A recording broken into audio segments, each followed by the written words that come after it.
Hi, I'm Michelle Cromer. This is your Modern Feng Shui Goddess Tip and Question of the Week. I had the most interesting question from a viewer, and he asked me, is eating meat good Feng Shui?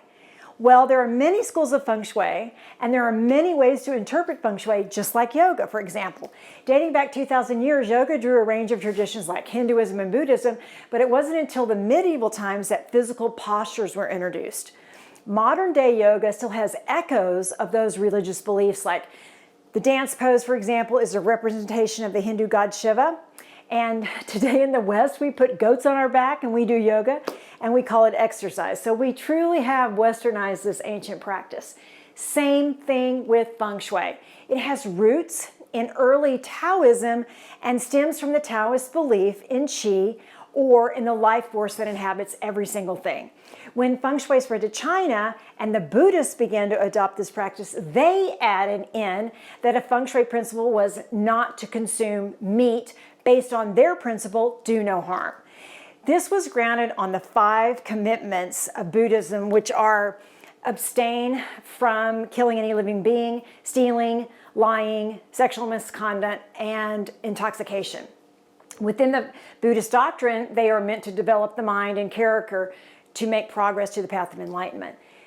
This was around the barn and through the fence, as we say here in Texas, to say it depends on what Feng Shui you practice. When Feng Shui was introduced in the West, it too was altered, eliminating any religious connotation. For example, my sister is vegan, but she's not Buddhist. She's a Christian, but she cannot even fathom doing harm to any animal. My friend Alex, who's behind the camera today and films all my videos, is a vegan, and he has brought his awareness into my life, and he practices Feng Shui.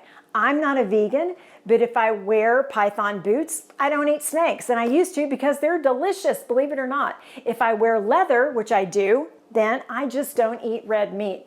So there's a trade-off that makes me feel like I'm balancing my qi. My grandmother used to bless the energy of the animal she was about to consume and thank it for its life. She did that so that she honors the life of the animal, but also to diffuse the energy of fear that she felt the animal might have had when it was killed.